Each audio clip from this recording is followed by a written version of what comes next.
وزیر اعظم کی وفد کے ہمراہ مسجد نبوی میں حاضری، ریاض الجنہ میں نوافل ادا کیے۔ وزیر اعظم آفس کے میڈیا ونگ سے جاری کردہ بیان کے مطابق وزیر اعظم اور ان کے وفد کے لیے خصوصی طور پر ریاض الجنہ کے دروازے کھولے گئے۔ وزیر اعظم نے وفد کے ہمراہ ریاض الجنہ میں نوافل ادا کیے۔ وزیر اعظم محمد شہباز شریف نے امت مسلمہ میں اتحاد و یگانگت اور پاکستان کی ترقی و خوشحالی کے لیے دعا مانگی۔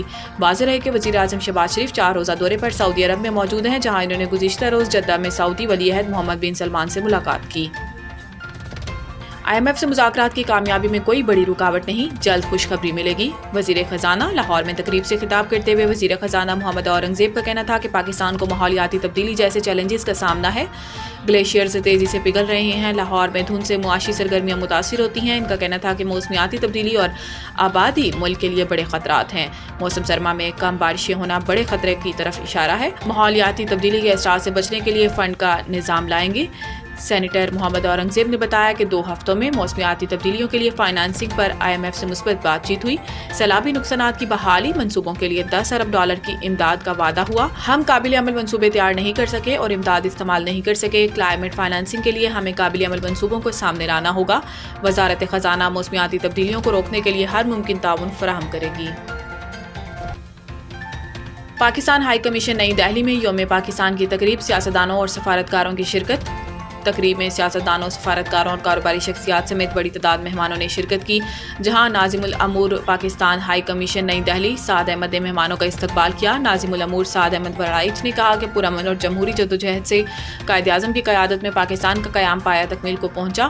پاکستان کی خارجہ پالیسی عالمی امن، سلامتی اور بین الاقوامی تعاون کو فروغ دینے کے نصب العین پر مبنی ہے۔ انہوں نے کہا کہ پاکستان نے دیگر ریاستوں کے ساتھ ہمیشہ باہمی احترام پر مبنی دوستانہ تعلقات کی کوشش کی۔ جنوبی ایشیا ہمارا مشترکہ گھر ہے، اسے امن، سلامتی اور خوشحالی کے ساتھ آگے بڑھنا چاہیے۔ تنازعات کے حل سے پاکستان اور بھارت کے تعلقات میں نئی صبح طلوع ہو سکتی ہے۔ موسمیاتی تبدیلی سنگین مسئلہ، حکومت چیتے کی رفتار کے بجائے کشفے کی چال چل رہی ہے، جسٹس جمال مندوخیل۔ سپریم کورٹ میں موسمیاتی تبدیلی اتھارٹی کے قیام سے متعلق کیس کی سماعت جسٹس امین الدین کی سربراہی میں 5 رکنی آئینی بینچ نے کی، جس دوران ایڈیشنل اٹارنی جنرل عدالت میں پیش ہوئے۔ دوران سماعت جسٹس جمال مندوخیل نے ریمارکس دیے کہ موسمیاتی تبدیلی ایک سنگین مسئلہ ہے، حکومت کو چیتے کی رفتار سے چلنا چاہیے لیکن وہ کشفے کی چال چل رہی ہے۔ ایڈیشنل اٹارنی جنرل نے عدالت میں کہا کہ چیئرمین کی تعیناتی کے لیے تیسری مرتبہ اشتہار دیا گیا ہے۔ اس پر جسٹس جمال مندوخیل نے سوال کیا، پہلے 2 مرتبہ اشتہار دینے کا فائدہ کیوں نہیں ہوا؟ ایڈیشنل اٹارنی جنرل نے جواب دیا کہ شارٹ لسٹ 3 ناموں میں سے پہلے نمبر والے امیدوار کی دوہری شہریت نکلی۔ حکومتی پالیسی ہے، اعلیٰ عہدیدار پر دوہری شہریت والا شخص نہیں لگایا جا سکتا۔ بعد ازاں آئینی بینچ نے کیس کی مزید سماعت 1 ماہ کے لیے ملتوی کر دی۔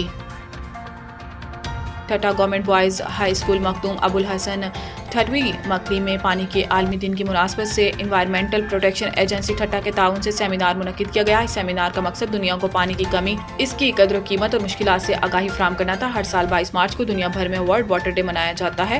اس دن کی مناسبت سے ہمیں پانی کے ضیاع کو روکنے کا عہد کرنا چاہیے اور صاف پینے کے پانی کی فراہمی کے حوالے سے عملی اقدامات کرنے پر غور کرنا ہوگا۔ اس سیمینار کے مہمان خصوصی اعجاز علی ہالپوٹو، اسسٹنٹ کمشنر ٹھٹہ نے پانی کی کمی اور اس سے ہونے والی بیماریوں کے بارے میں بتایا، جبکہ دیگر مقررین میں D O education Thatta Huzoor Bakhsh Khaskheli, senior head master Basharat Ilyas Dhokio, assistant professor Sindh university campus Thatta doctor Waheed Ahmed Jadoi اور دیگر موجود تھے۔